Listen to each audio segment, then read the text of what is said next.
Manusia tidak memerlukan Tuhan. Bahkan tanpa Tuhan pun segalanya terus berjalan mengikuti hukum fisika. Bahkan keberadaan alam semesta itu sendiri bisa dijelaskan dalam teori Big Bang. Segalanya terus tercipta dan hancur mengikuti putaran yang tidak berawal dan berujung. Jadi, di mana peran Tuhan?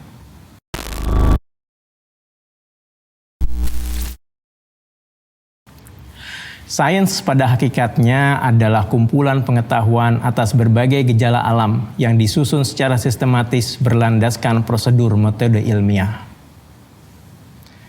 Sains disajikan dalam bentuk narasi deskriptif yang dibangun berdasarkan fakta eksperimen ataupun pengamatan yang diperoleh melalui berbagai instrumen pengukuran seperti mikroskop, teleskop, dan lain sebagainya, serta perangkat analisis menggunakan logika matematis.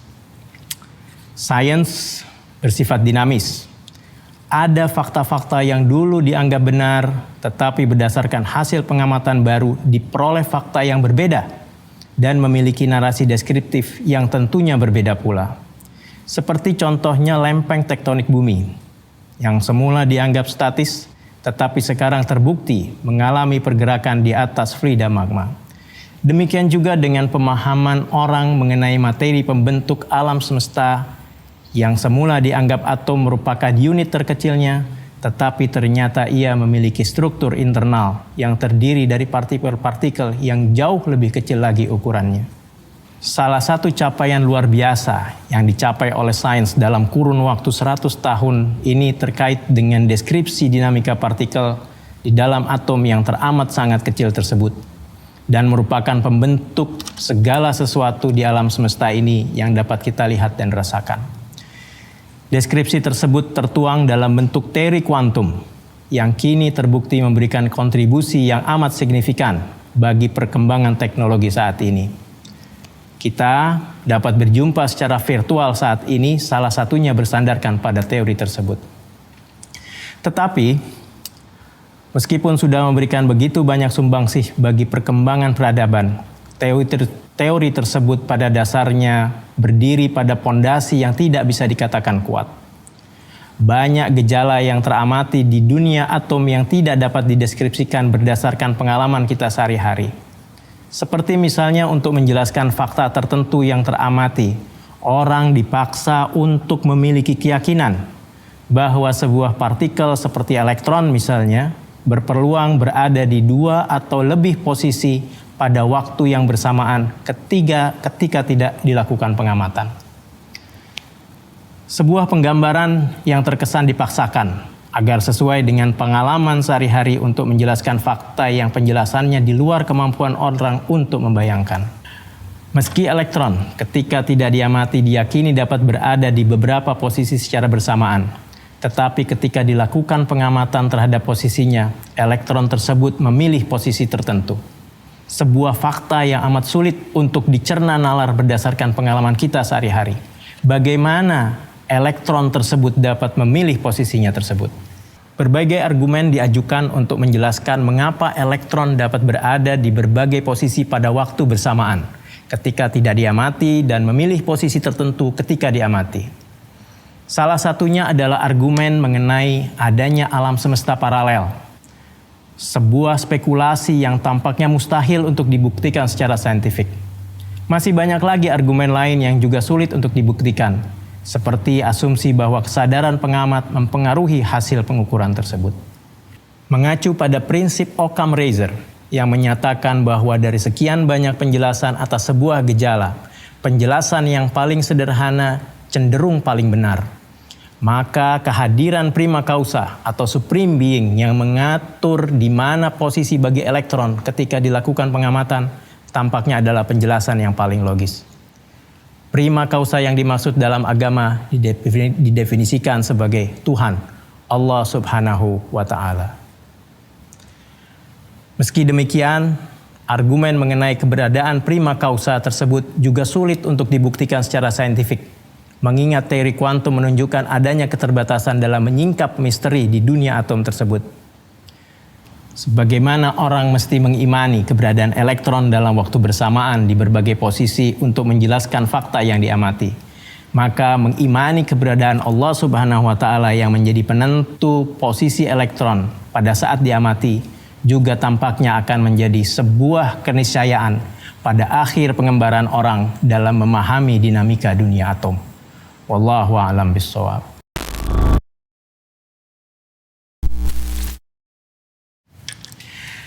Di sekitar abad ke-16 Masehi, berkembang sebuah pertanyaan yang selanjutnya disebut sebagai paradoks Olbers, yang mempertanyakan mengapa langit pada malam hari gelap tidak terang seperti siang hari, padahal ada banyak bintang yang ada di langit.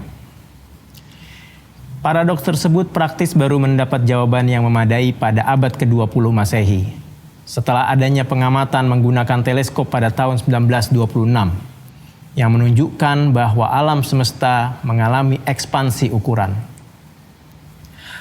Hasil pengamatan tersebut kemudian melahirkan sebuah hipotesa yang menyatakan bahwa alam semesta mesti ada awalnya dan memiliki umur.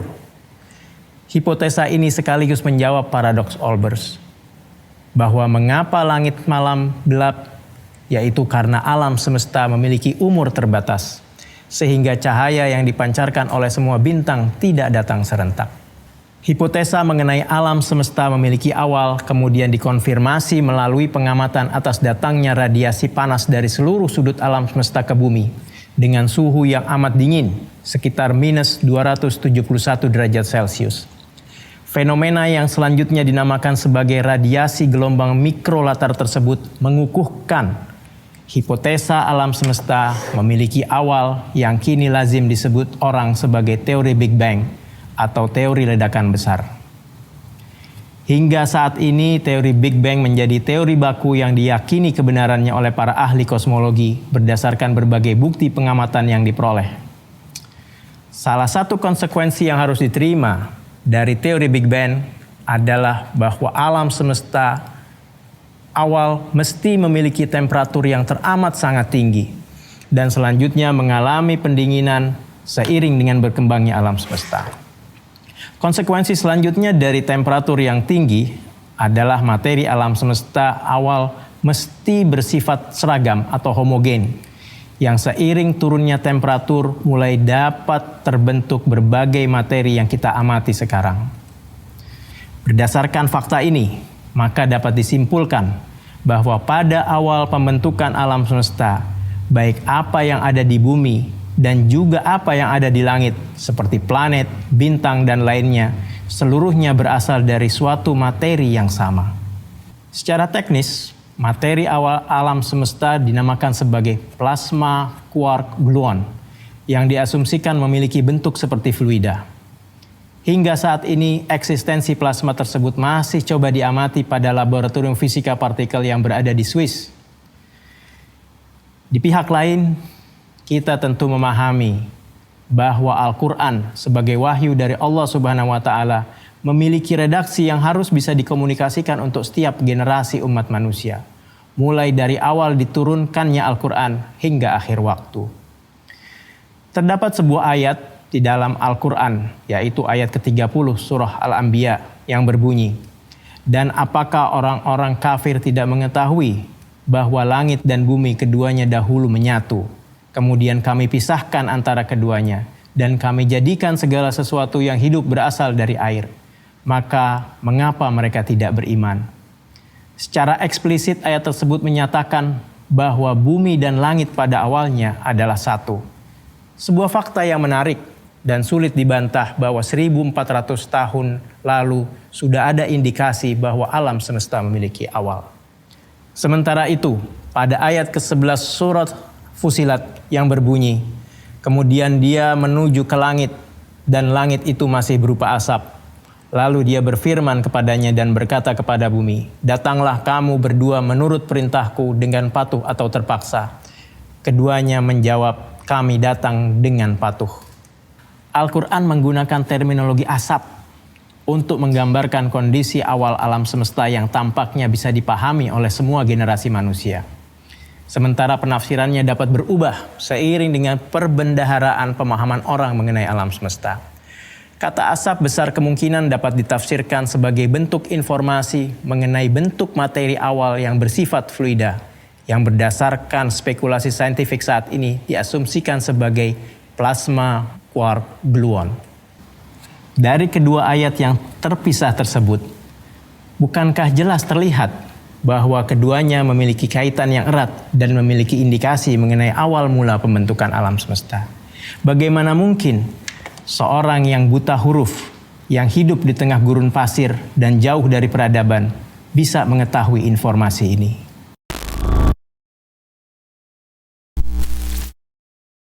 Pada sebuah kesempatan, ketika sedang berkumpul dengan para sahabat, baginda Nabi Muhammad SAW menanyakan, "Tahukah kalian perbandingan dunia kalian dengan langit?" Kemudian dijawab oleh beliau, "Seperti cincin yang dilempar ke padang pasir." Bagaimana mungkin beliau mengetahui informasi tersebut pada saat itu? Hadis di atas menarik untuk dicermati.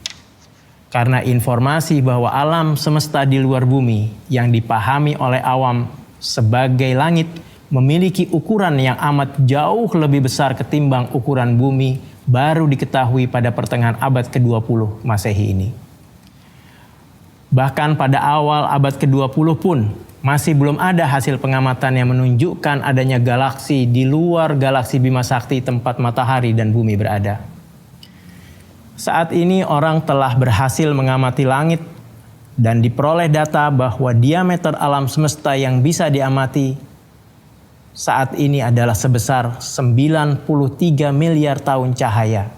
Yang artinya jika kita tembakkan cahaya dari satu ujung alam semesta ke ujung alam semesta lainnya akan sampai dalam waktu 93 miliar tahun. Dan secara elegan direpresentasikan oleh kata padang pasir yang bagi orang saat itu merupakan area yang amat luas. 93 miliar tahun cahaya tentunya sebuah angka yang tidak dapat kita bayangkan. Sementara perumpamaan bumi sebagai cincin yang dilempar selain juga menggambarkan betapa kecilnya bumi, juga mengindikasikan bahwa bumi dalam keadaan melayang. Lepas dari perbandingan langit dan bumi yang amat besar tersebut, yang lebih tidak terbayangkan adalah bagaimana mungkin seorang yang ummi, yang tidak mengenal baca tulis dan relatif jauh dari pusat peradaban dunia saat itu, dapat memberikan pernyataan yang sangat melampaui zamannya tersebut.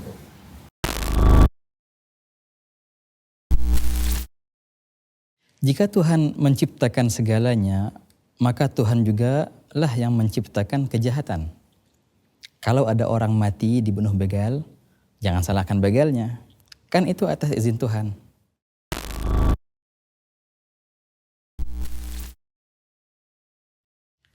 Pertanyaan ini sering kita dengar dari beberapa teman-teman. Apakah Tuhanlah yang menciptakan segalanya, kebaikan dan kejahatan? Jawabannya iya, betul. Tuhanlah yang menciptakan segalanya, kebaikan dan kejahatan. Namun apakah Tuhan bersalah dengan ia menciptakan kejahatan? Dan apakah ia memaksa hambanya untuk melakukan kejahatan itu? Oke, ikhwani. Mari kita bedakan antara ketentuan dan paksaan. Betul, Tuhan telah menentukan dan Tuhan telah mentakdirkan segala sesuatu, kebaikan ataupun keburukan. Namun, Tuhan tidak akan pernah memaksa hambanya. Semua itu murni daripada daya upaya mereka. Murni dari ikhtiar pilihan mereka. Kalau saya contohkan, kalau seandainya ada seorang guru yang mendidik 10 anak muridnya. Dia mulai mendidik anak muridnya itu dari kelas 1 SD dan terus berlangsung kelas 2 SD, kelas 3, kelas 4, sampai tamat SD. Semua mata pelajaran dia mengajar. Dia faham betul bagaimana pola berpikirnya tiap-tiap muridnya itu. Dan dia bisa menerka bagaimana cara muridnya menjawab dari setiap pertanyaannya. Pengalaman 6 tahun tidak mudah, ikhwani, dihasilkan. Dia bisa membaca dan membayangkan bagaimana murid-muridnya berpikir. Dan dia tahu kualitas kepintaran atau IQ-nya tiap-tiap murid itu. Di akhir SD itu si guru membuat pertanyaan ujian Dan sebelum ia bagikan ujian itu, pertanyaan itu kepada murid-muridnya, dia berusaha memprediksi. Dia katakan si murid A akan mendapatkan 100, si murid B akan mendapatkan 80, si murid C akan mendapatkan 0, si D akan mendapatkan 30. Murni prediksian, berdasarkan pengalaman selama 6 tahun. Keesokan harinya ketika ia berikan kertas-kertas itu dan mulailah si murid menulis dan menjawab. Dan setelah dijawab pertanyaan dari sang guru tadi, dinilai jawaban si murid itu oleh guru lain. Dan ketika dilihat nilainya persis betul, semua prediksian si guru ini betul dan tepat. Si A mendapatkan 100, si B mendapatkan 80, si C 0, dan si D 30. Tak lama kemudian, si A senang, pasti, of course. Dan si B juga lumayan, 80. Si C merasa terzalimi. Dan juga si D. Dia datang ke si guru. Pak Guru, sungguh Pak Guru telah memaksa saya untuk mendapatkan 0. Buktinya, bukankah Pak Guru telah menulis nilai-nilai kami semalam? Bukankah ini sudah Pak Guru tentukan? Maka dengan mudah si guru akan menjawab, betul, saya telah memprediksi. Tapi bukan berarti saya memaksa. Hasil 0 itu adalah murni daripada daya upayamu selama 6 tahun. Hasil 30 murni daripada pemahamanmu selama 6 tahun. Prediksian saya semalam berdasarkan, saya menerka bagaimana cara kamu berpikir. Dan saya tahu bagaimana kamu berpikir. Pengalaman 6 tahun. Hanya memprediksi, tapi tidak memaksa. Begitulah Tuhan. Tuhan telah menciptakan segalanya, kebaikan dan keburukan. Namun, bukan berarti Tuhan memaksa. Seperti guru tadi, ia telah memprediksi hasil daripada ujian murid-muridnya itu, tapi sama sekali dia tidak memaksa mereka untuk mendapatkan hasil itu. Bedanya apa? Si guru memprediksi atas dasar pengalaman 6 tahun. Namun Tuhan mengetahui segalanya dan dia sudah memprediksi atas dasar ilmunya yang lampau dan dia tahu apa yang akan terjadi. Namun bukan berarti ia memaksa orang itu untuk melakukan kejahatan itu atau keburukan itu atau kebaikan itu.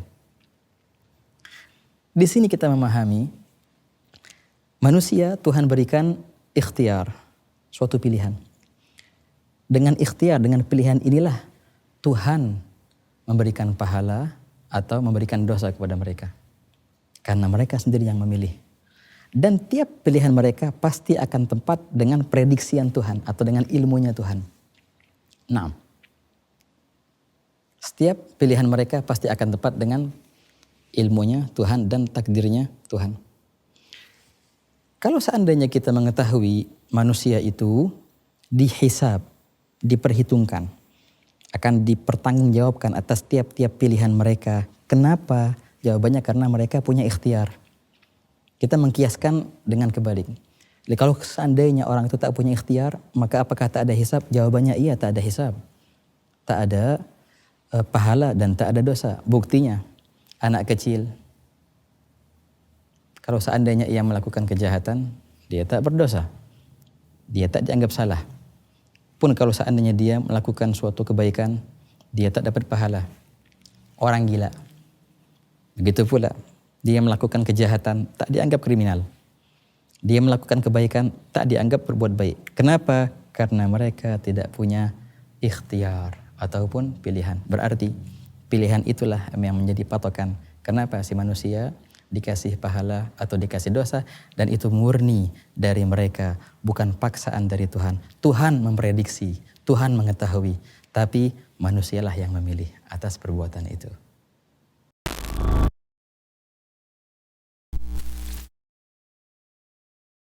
Mengapa Tuhan tidak membuat semua orang beriman?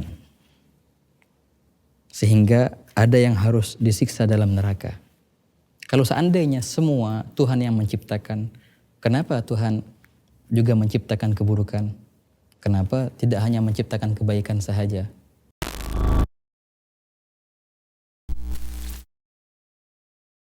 Jawabannya, kalau nggak ada keburukan, tak akan ada kebaikan. Karena kata baik itu kita akan faham bila mana ada lawannya buruk. Kata cahaya kita baru faham kalau seandainya ada kegelapan. Juga sebaliknya, kalau seandainya tak ada lawan, maka tidak akan muncul istilah itu. Dan tak akan difahami suatu makna, melainkan ada lawan daripada makna itu. Kau bisa faham ini adalah baik, karena kau tahu ada lawannya yang buruk. Kalau seandainya nggak ada lawan, kau tak akan bisa menangkap bahwasanya ini adalah suatu yang baik. Suatu hikmah dari Tuhan. Jawaban yang kedua, kalau engkau sudah percaya bahwasanya Ia adalah Tuhan, ketahuilah yang namanya Tuhan adalah zat yang mempunyai segala kesempurnaan dan suci dari segala kekurangan. Itu baru Tuhan. Kalau seandainya Tuhan mempunyai kekurangan apapun, Tuhan bisa tergambar dia mempunyai kekurangan, berarti sama seperti kita. Kita mempunyai kesempurnaan dan mempunyai kekurangan. Lalu kenapa Ia yang menjadi Tuhan bukan saya? Lalu kenapa Ia menjadi Tuhan bukan Anda? Kita sama-sama punya kekurangan. Yang membedakan kita dengan Dia adalah Ia tak punya kekurangan sama sekali. Berarti ketika Ia menentukan sesuatu, pasti Ia mengetahui apa yang terbaik dalam sesuatu itu. Oleh karenanya, Ia menciptakan kebaikan dan juga Ia menciptakan kejahatan. Semua karena kesempurnaannya, karena Ialah Tuhan.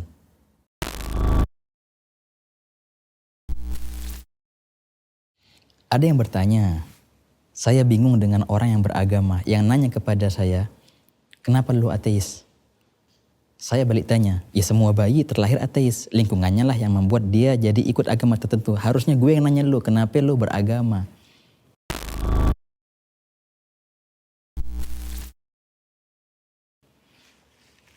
Ateis suatu keyakinan, betul. Oh berarti dia pilihan, bukannya kemurnian. Engkau lah yang memilih untuk menjadi ateis. Sebagaimana orang memilih untuk menjadi beragama A atau beragama B, beragama C. Engkau juga memilih untuk menjadi ateis. Siapa bilang itu kemurnian? Enggak. Bayi terlahir, murni betul.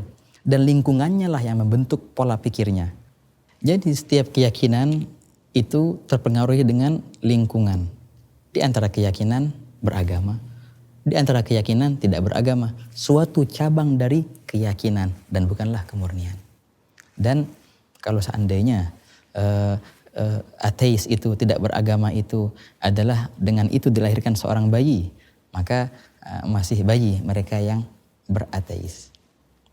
Kesimpulannya, ateis bukanlah suatu kemurnian, akan tetapi ia adalah salah satu pilihan.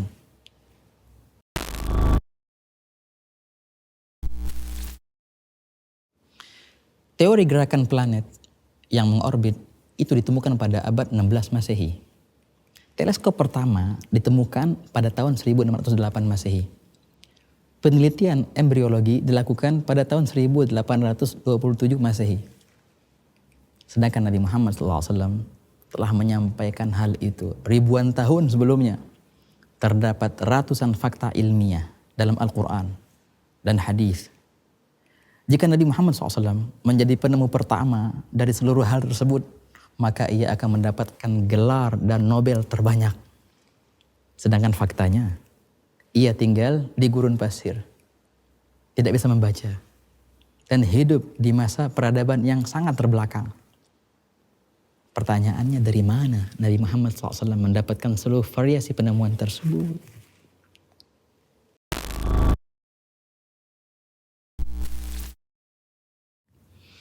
Pada suatu hari Nabi Muhammad SAW duduk dengan para sahabatnya. Tiba-tiba datang seseorang yang menanyakan beberapa hal. Di antara yang ia tanyakan, beritahukan kepadaku kapan terjadinya kiamat. Maka Nabi menjawab, yang ditanyakan tidaklah lebih tahu daripada yang bertanya. Maka ia pun kembali bertanya, kalau begitu beritahukan kepadaku tanda-tandanya. Maka Nabi menjawab dengan menyebutkan tanda-tanda hari kiamat yang sangatlah banyak. Di antara yang baginda jawab,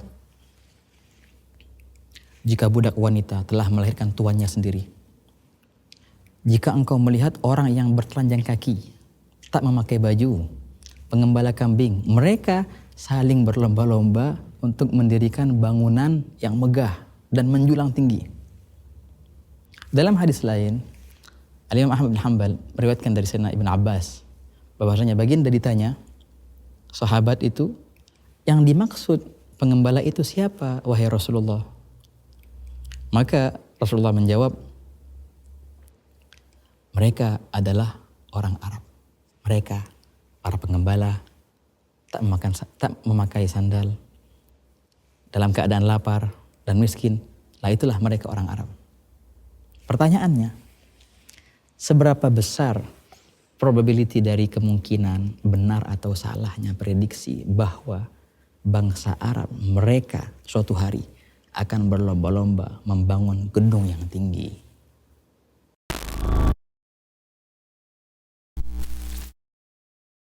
Bagi para kaum ateis, mari kita lebih berpikir lebih sehat. Dan mari gunakan akalmu untuk menuju suatu cahaya kebenaran. Jangan putus asa dan jangan malu untuk bertanya. Meragulah, karena dalam keraguan terdapat keyakinan. Bagi saudara-saudara kami yang mempunyai keyakinan yang kuat terhadap Tuhan yang Maha Esa, bersyukurlah atas nikmat yang besar itu. Dan jangan engkau pandang kepada mereka yang belum mendapatkan nikmat yang kau dapatkan dengan pandangan yang rendah. Rendahkan mereka, oh jangan. Siapa tahu mereka akan taubat dan dikaruniakan keyakinan yang lebih daripada keyakinanmu. Dan siapa tahu engkau bisa ambil andil dalam memberikan hidayah ini kepada mereka. Jadikanlah mereka asetmu untuk akhirat. Dan jangan engkau jadikan mereka sebagai musuhmu. Jangan engkau halangi mereka untuk ke surga. Jadilah sarana dan jembatan mereka untuk sampai barang-barang ke surga. Gandenglah mereka ke surga. Bahkan masukkanlah mereka ke surga sebelummu. Siapa tahu mereka ketika taubat dan baik keadaan mereka, mereka lah yang menolongmu nanti, memberimu syafaat di akhirat nanti. Mari kita berbaik sangka kepada sesama, kepada siapapun.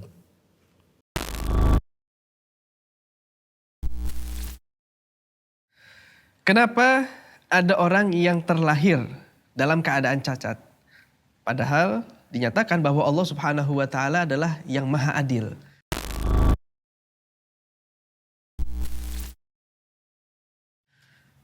Hal ini ya perlu kita ketahui. Jadi pertama, pandangan di mana cacat atau tidak cacat itu adalah pandangan manusia, di mana kita menilai suatu hal di mata kita bahwa yang sempurna itu yang bisa melihat, yang nggak sempurna itu orang yang buta berarti nggak sempurna. Atau mereka yang memiliki lisan bisa berbicara itu sempurna, terus yang nggak bisa ngomong berarti dia tidak sempurna. Ini adalah pandangan di mana yang menilai adalah kita sebagai manusia. Sesungguhnya Allah Subhanahu wa Ta'ala sendiri itu telah menciptakan manusia secara sempurna dalam segala bentuknya. Walaqad khalaqtal insana fi ahsani taqwim. Sesungguhnya Allah Subhanahu wa Ta'ala telah walaqad khalaqnal insana fi ahsani taqwim. Karena sesungguhnya Allah Subhanahu wa Ta'ala telah menciptakan manusia secara sempurna. Karena bisa saja sesungguhnya Allah menciptakan manusia yang tidak melihat, ya, yang tidak melihat, tetapi itu bisa lebih baik daripada mereka yang melihat. Dan orang yang tidak mendengar itu bisa lebih baik daripada mereka yang mendengar. Dan sesungguhnya Allah Subhanahu wa Ta'ala saat menciptakan manusia dengan beraneka ragam daripada kemampuannya dia, dari khamsah khawas atau yang bisa disebut dengan panca inderanya, itu semua ada tanggung jawabannya di hadapan Allah Subhanahu wa Ta'ala. Tapi mereka yang telah dilahirkan dalam kondisi tidak melihat, maka pertanggungjawaban atas ya penglihatan mata itu akan sedikit lebih ringan dan pastinya lebih ringan dibandingkan mereka yang dapat melihat karena pertanggungjawabannya lebih besar. Jadi okelah di dunia mau disebut orang ini tidak seperti orang yang melihat, ada kekurangan dalam dirinya. Tetapi saat di akhirat pertanggungjawaban ini akan membuat orang yang melihat akan berkata, ya Allah, andai saja saya tidak melihat.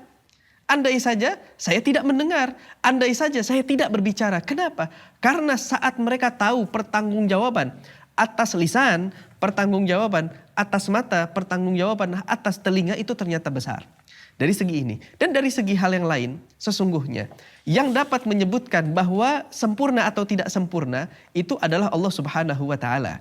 Karena Allah yang menciptakan dan Allah yang menentukan dan Allah yang akan mengadili manusia atas apa yang mereka miliki. Bagaimana bisa orang memberikan sebuah pernyataan atas keadilan dan dia itu bukan orang yang berhak untuk mengadili.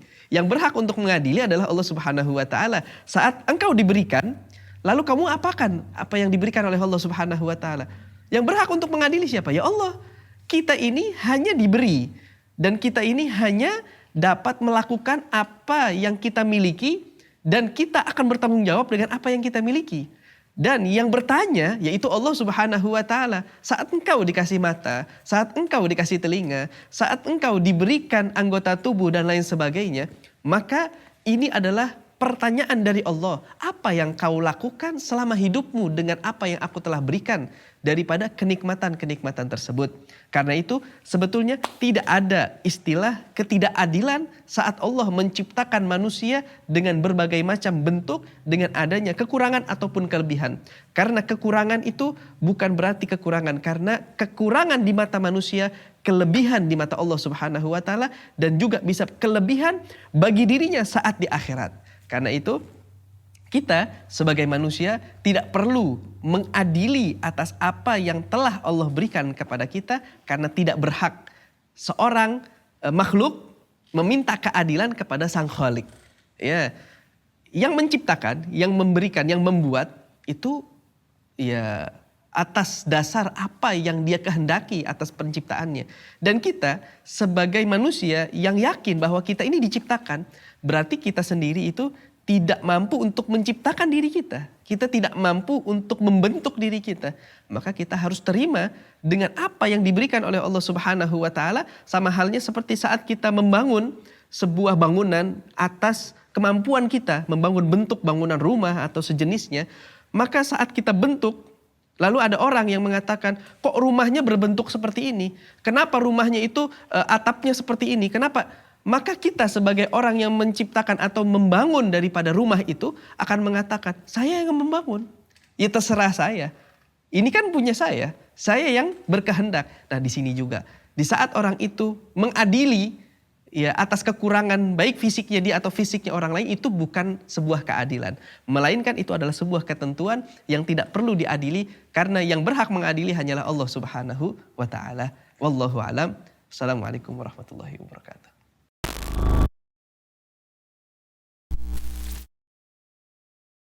Siapa yang menciptakan Tuhan?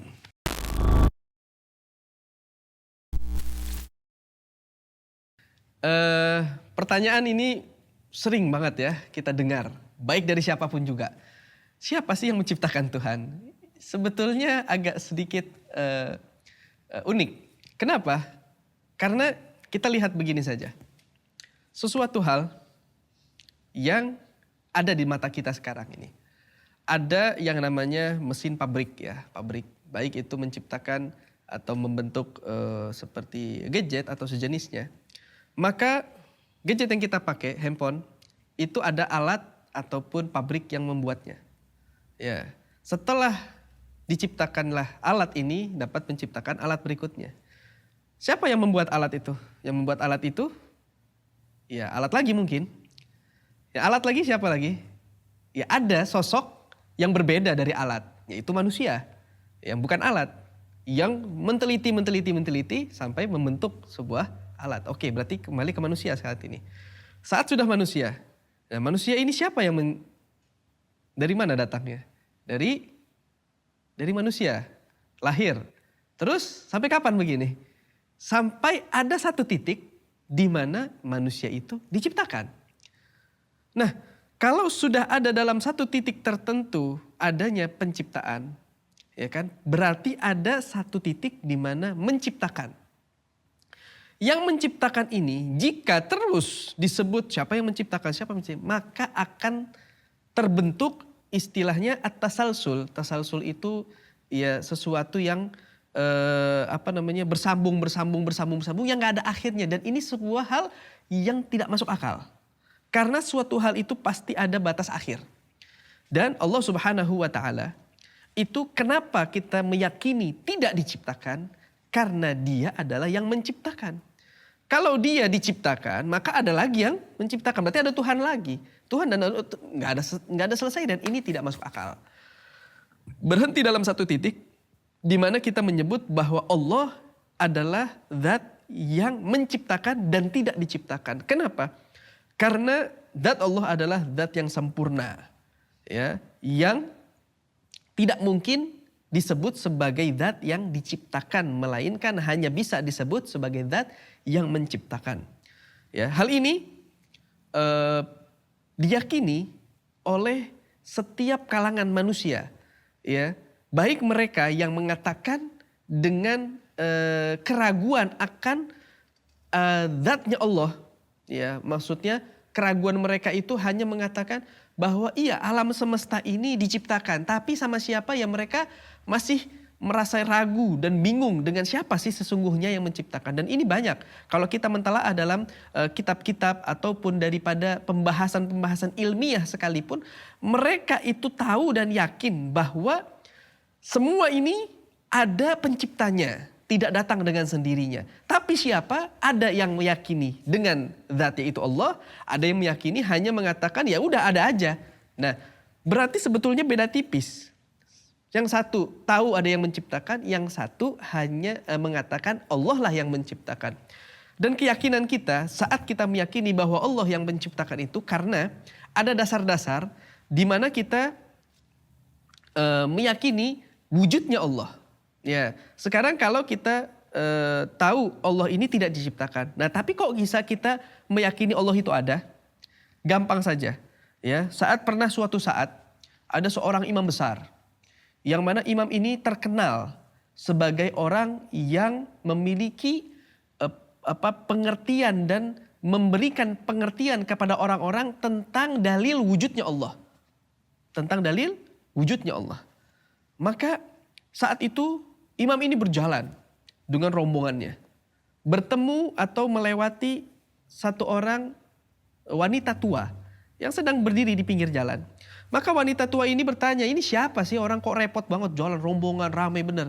Ada apa? Maka salah satu muridnya berkata, oh kamu gak kenal ini imam siapa? Ini adalah imam yang telah menyatakan tentang wujudnya Allah dengan 12 dalil kalau gak salah seperti itu dikatakan. Maka kata wanita itu berkata apa? Wahai anak muda, semenjak kapan Allah itu adanya perlu dengan dalil?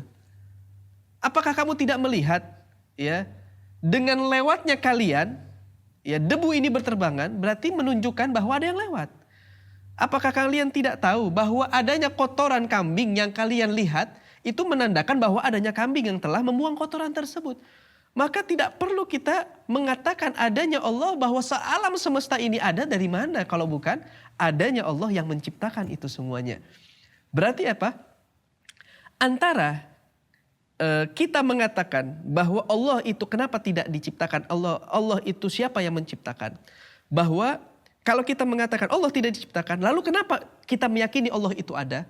Dan kita meyakini Allah itu ada karena adanya semua alam semesta ini ya menunjukkan bahwa adanya sang pencipta. Adanya sang pencipta menunjukkan adanya Allah Subhanahu wa taala. Sesuatu hal yang tidak perlu diperdebatkan karena ini semua kalangan baik mereka yang beriman ataupun tidak beriman meyakini dengan hal ini.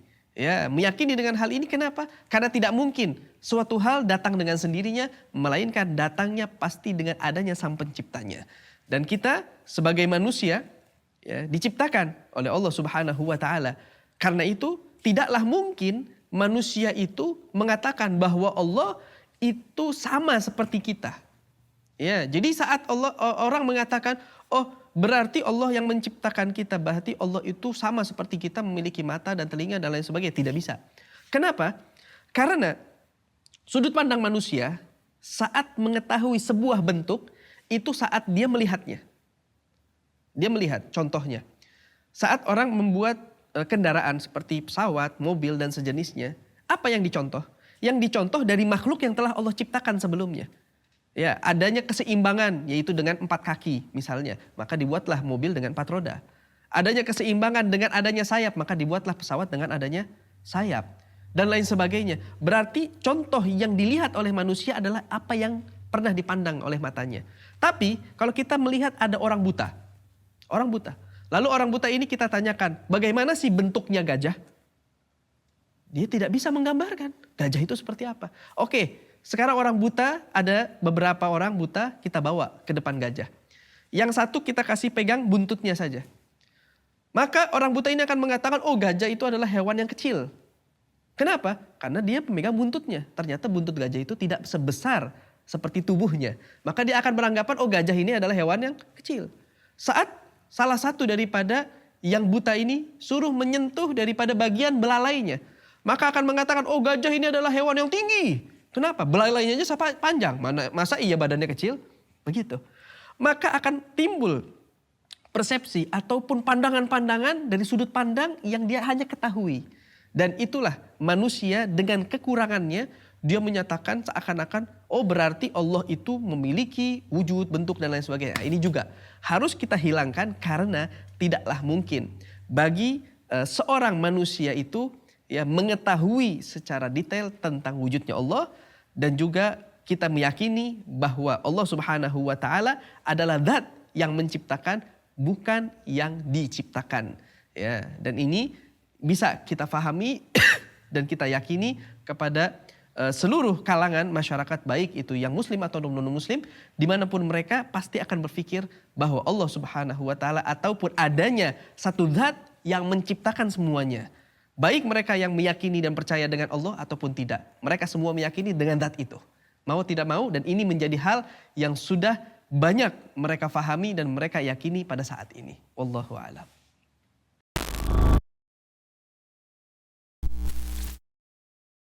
Kenapa Allah Subhanahu wa taala gaib? Tidak menampakkan diri. Kalau kelihatan kan enak, kita nggak perlu debat lagi.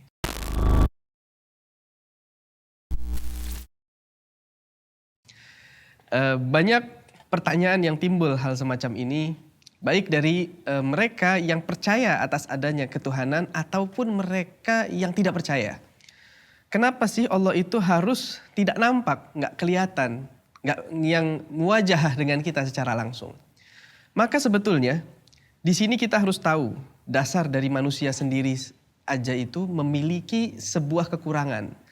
Karena kita saat diciptakan oleh Allah Subhanahu wa taala, itu ada proses di mana kita itu lahir dalam kondisi tidak mengenal apa-apa dan tidak mengetahui apa-apa.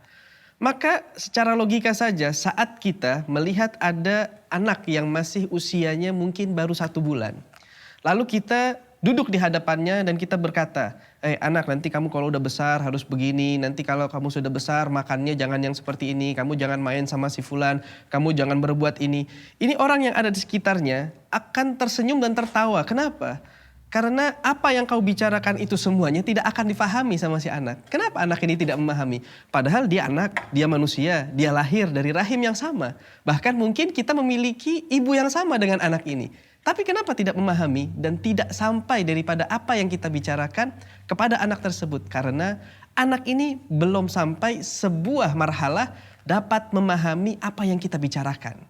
Dan kita juga sebagai manusia ini memiliki marhalah-marhalah, memiliki ketentuan-ketentuan. Di saat Allah menciptakan alam semesta yang ada di depan mata kita semua ini, tidak semuanya bisa kita ketahui secara detail. Bahkan sampai saat ini banyak mereka para ilmuwan yang mencoba mengirimkan sampai ke Mars dan sejenisnya untuk mengetahui secara detail apa yang ada di sana. Padahal itu semua adalah ciptaan Allah Subhanahu wa taala yang dapat kita lihat secara mata. Tetapi kita sendiri memiliki kekurangan-kekurangan untuk bisa melihat itu semuanya. Dasar daripada inti matahari, mereka hanya mencoba, oh ini dari ini, dari ini, dari ini, dari ini. Tapi secara hakikatnya mereka masih belum yakin persis apa itu sesungguhnya. Dan bagaimana dengan Allah Subhanahu wa taala yang menciptakan segala-galanya dan sudah menjadi ketentuan bahwa Sang Pencipta ini memiliki sebuah tingkatan yang tidak bisa dilihat secara langsung oleh makhluknya, baik saat mereka ada di kehidupan dunia saat ini. Dan sesungguhnya itu semua sudah dijanjikan sama Allah Subhanahu wa taala, pada suatu saat manusia akan ada waktunya dapat berjumpa dan melihat kepada Allah Subhanahu wa taala. Tetapi dengan hal ini, apakah kita ini perlu menjadi tidak yakin dengan keberadaan Allah Subhanahu wa taala, atau adanya hal-hal lain penyebab agar kita bisa lebih yakin lagi bahwa Allah Subhanahu wa taala walaupun kita tidak melihatnya tapi kita tetap yakin akan keberadaannya. Contoh lain adalah saat kita merasakan sakit dalam tubuh kita.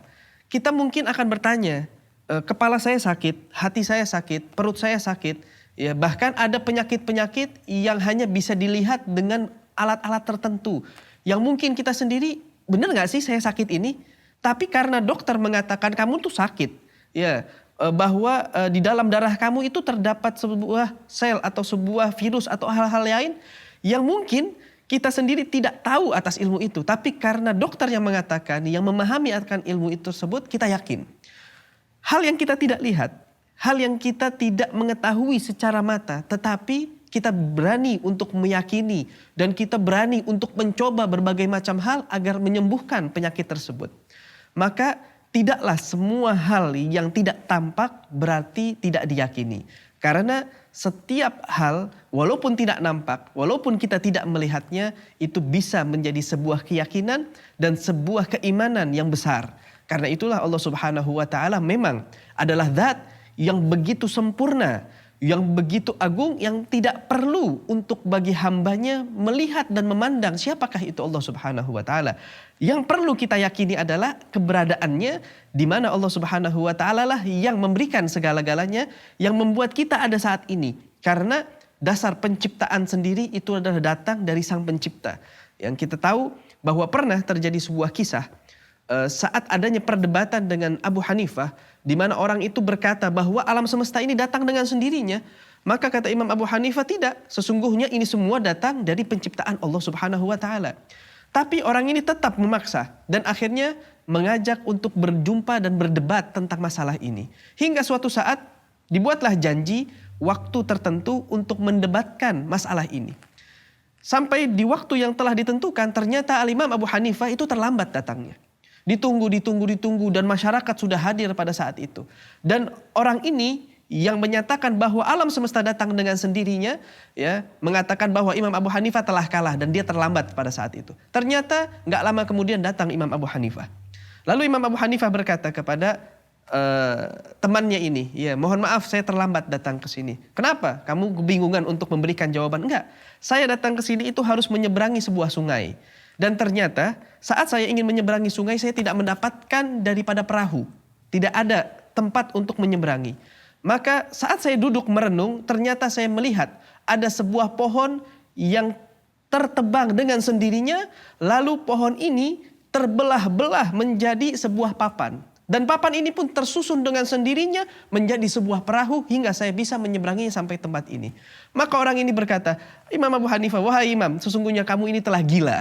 Ya, menyatakan sesuatu yang gak masuk akal. Mana ada pohon terbang, mana ada kayu itu terbelah dengan sendirinya lalu menjadi perahu. Kata Imam Abu Hanifah, jika perahu saja kamu tidak percaya dengan terbentuknya dengan sendiri, bagaimana dengan alam semesta? Mana bisa alam semesta yang begitu hebat, yang begitu indah, yang begitu istimewa lalu terbentuk dengan sendirinya. Pasti adanya Sang Pencipta yang menciptakan, dan Sang Pencipta ini lebih mulia dan lebih indah dari apapun yang diciptakan daripada ciptaan tersebut. Maka hal ini kita harus yakini dan kita fahami. Ternyata ya tidaklah melihat sesuatu berarti harus menjadi keyakinan. Karena banyak orang yang tidak melihat, ya, yang tidak melihat, yang buta. Jika kita meyakinkan kepada mereka ini warna hitam, ini warna putih, maka dia sendiri tidak akan bisa pernah mengenal mana hitam mana putih karena keterbatasan yang ada dalam dirinya, mana itu warna hitam, mana itu warna putih. Tapi saat ada yang mengatakan ini hitam dan dia percaya dengan orang tersebut, maka cukup bagi dirinya untuk mempercayai. Kenapa? Karena orang ini yang memiliki pemahaman. Dan Rasulullah SAW memberikan pernyataan-pernyataan itu, dan Al-Quran memberikan pernyataan-pernyataan tentang keberadaan dan wujud dari Allah Subhanahu wa Ta'ala. Perlu kita yakini atas apa yang disampaikan saja, tidak perlu kita mencari tahu seperti apa wujud dan adanya bentuk daripada Allah Subhanahu wa Ta'ala. Maka ini yang bisa kita fahami daripada kenapa Allah Subhanahu wa Ta'ala pada saat ini tidak menampakkan dirinya atau tidak menunjukkan dirinya, dan kenapa kita tidak mampu untuk melihat seperti apa itu zatnya Allah Subhanahu wa Ta'ala, karena manusia memiliki fase-fase di mana pada suatu saat akan ada izin dari Allah Subhanahu wa Ta'ala, manusia akan melihat dan berjumpa dengan Allah Subhanahu wa Ta'ala, dan insya Allah bisa kita fahami dan kita mengerti tentang tujuan sesungguhnya hal tersebut, karena tujuan kita mengikuti dan mentaati Allah Subhanahu wa Ta'ala. Di dalam sebuah kabar, baik itu dari sabda Nabi SAW, di mana ada sebuah pernyataan bahwa bumi dengan dinisbahkan dengan langit dunia yang ada di mata kita ini adalah layaknya seperti sebuah cincin, ya, yang mana cincin ini jika dilempar atau berada di tengah-tengah padang pasir, maka kondisinya cincin sangatlah kecil dibandingkan dengan padang pasir. Yang kita ketahui dari alam semesta yang kita lihat, baik planet-planet yang ada pada saat ini, bahkan matahari dan bintang yang kita lihat secara jaraknya begitu jauh, itu baru berada daripada langit yang pertama. Dan seperti yang disabdakan oleh Nabi SAW, betul layaknya hanya cincin yang ada di luasnya padang pasir. Bagaimana dengan langit yang kedua dan lebih besar lagi? Bagaimana dengan langit yang ketiga, langit keempat, hingga langit ketujuh? Dan sampai lagi ada nanti dengan adanya arsy dan kursi dan juga ada sidratul muntaha. Maka sungguh tidak akan pernah mampu manusia mengenal dan mengetahui itu semuanya. Kenapa? Karena manusia memiliki keterbatasan-keterbatasan dalam hal mengenal dan mengetahui. Hanya saja manusia ini terkadang mengenal sesuatu itu harus dengan sesuatu yang dia pernah lihat. Saat menciptakan atau berbuat atau membuat sebuah hal, maka manusia terkadang hanya mencontoh dari apa yang dia lihat. Karena itu, ya, saat adanya surga, bahkan Allah menyebutnya mala ainun ra'at wala udhunun sami'at wala khatara ala qalbi bashar, yang tidak bisa dibayangkan, yang tidak terlintas daripada hati manusia, dan ini baru dari ciptaan-ciptaan Allah Subhanahu wa Ta'ala, yang mana manusia masih banyak keterbatasan-keterbatasan untuk membayangkan itu semuanya. Dan kita hanya perlu meyakini atas apa yang telah Allah ciptakan itu semuanya, dan kita yakini dengan kesempurnaan apa yang telah Allah ciptakan dalam setiap ciptaannya, dan kita tahu kelak Allah menjanjikan kita akan melihat dan berjumpa dengan Allah Subhanahu wa Ta'ala, dan tidak perlu kita pertanyakan seperti apa dan bagaimana, karena itu semuanya adalah ada di dalam rahasia Allah Subhanahu wa Ta'ala sebagai tanda bahwa kita ini betul-betul mengabdi dan bersembah diri kepada Allah Subhanahu wa Ta'ala.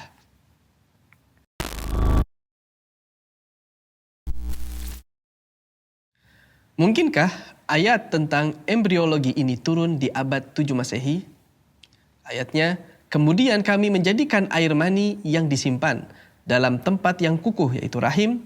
Kemudian air mani itu kami jadikan alagah, sesuatu yang melekat. Lalu sesuatu yang melekat itu kami jadikan segumpal daging. Dan segumpal daging itu kami jadikan tulang belulang. Lalu tulang belulang itu kami bungkus dengan daging. Kemudian kami menjadikannya makhluk yang berbentuk lain. Maha suci Allah, pencipta yang paling baik. Seorang ilmuwan, Presiden Amerika Asosiasi Clinical Anatomy pada tahun 1989, juga seorang ilmuwan anatomi dan embriologi dengan puluhan gelar kehormatan dalam bidang sains, Profesor Keith Moore. Beliau mengatakan tidak mungkin ayat ini ditulis pada abad 7 Masehi. Karena apa? Yang terkandung di dalam ayat tersebut adalah fakta ilmiah yang baru diketahui oleh ilmu pengetahuan modern. Ini tidak mungkin. Muhammad pasti menggunakan mikroskop Sedangkan mikroskop baru ditemukan di abad 18. Maka sebagai pertanyaan, mungkinkah Rasulullah Shallallahu Alaihi Wasallam mengetahui hal ini pada abad 7 Masehi?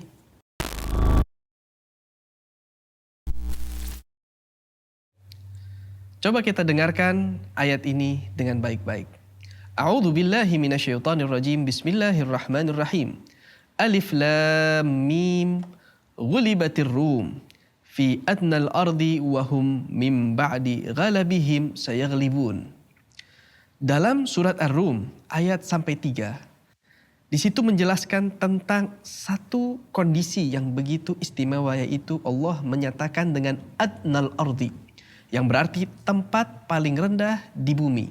Sedangkan penemu altimeter, alat pengukur tingkat ketinggian suatu titik dari permukaan air laut, barulah lahir di tahun 1900. Dan bagaimana mungkin Nabi Muhammad SAW dapat memprediksi daripada titik terendah tersebut? Bahkan alat itu belum ditemukan dan Nabi Muhammad tidak keliling dunia untuk mengetahui titik terendah tersebut.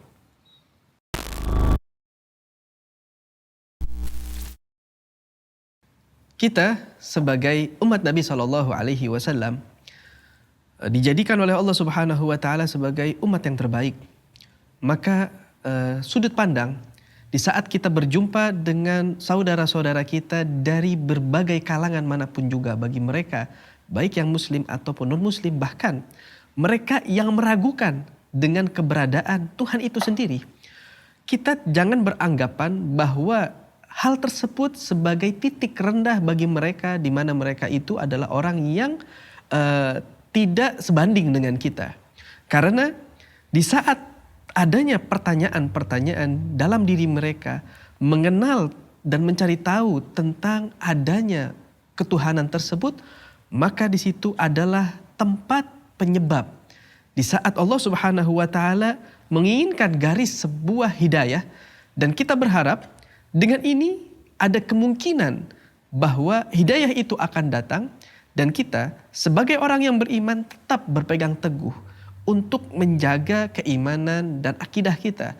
Bahkan Nabi SAW senantiasa berdoa bahwa dia adalah sang penyeru akan agama Islam. Dia berdoa, Ya mugallibal gulubi wal absar, tsabbit gulubana ala dinik. Bagaimana dengan kita? Dan kita tidak bisa merendahkan siapapun, dan kita berharap bahkan mereka yang bukan sebagai saudara seiman kita, agar mereka menjadi saudara kita dan mereka menjadi orang-orang yang kelak bersama kita di dalam surga, yaitu dengan petunjuk dan jalan dari Allah Subhanahu wa taala.